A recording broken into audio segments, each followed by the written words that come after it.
And in the setting of this class, the question that we're asking is whether or not what we do matches the description of what the New Testament church did. If it does, then we are the New Testament church. And ladies and gentlemen, I have no qualms whatsoever, no reservations at all in telling you that the congregation of people that meets at 120 American Legion Boulevard in Danville, Virginia, is the New Testament church. I have no reservations. We're not trying to be. We don't hope to be. We don't think we are. We know we are.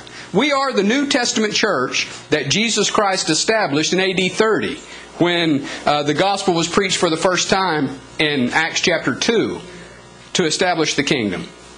And so the reason we know that, the reason we're so assured of that, is because we can look at the description of the New Testament church and we can look at what we do and they match perfectly. If the New Testament church didn't do it, we don't do it. If the New Testament church did it, we do it. And so it matches. Now, we could ask the same question about any of the denominational churches that you all are going to. If you look at that denominational church, that caller that came on over into the 10 o'clock hour, if you can look at that Baptist church that you're in and compare it to the New Testament, the description of the church in the New Testament, sir, they will not match.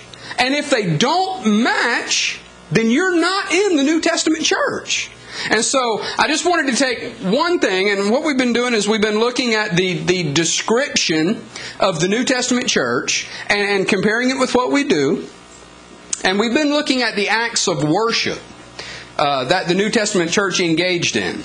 As we look through the New Testament, we see in the New Testament that the acts of worship were described as being that of singing, as what we're going to look at this evening, singing and praying and giving a contribution on the first day of the week. 1 Corinthians chapter 16, taking the Lord's Supper and studying from God's Word, hearing preaching, as Paul continued his message till midnight in Acts chapter 20. And so we know that those are the things that the New Testament church did. And we can look all through the worship of the New Testament church, and we won't find anything more than those 5 things that they did on the first day of the week assembly in their worship assembly. And so we've been looking at those 5 things, and we've been looking at the way they were done in the New Testament and the way we do them to make sure that they match. And anywhere we find that they don't match,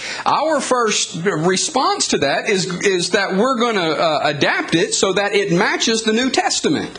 Now, we know that what we're doing is according to the New Testament because we have made sure that it matches.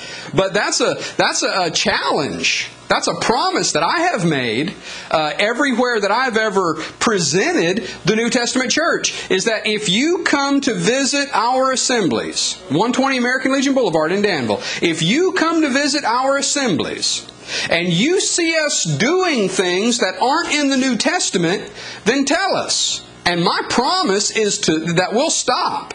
If it's not for the church today to be doing as described in the New Testament of Jesus Christ, then we will stop doing it.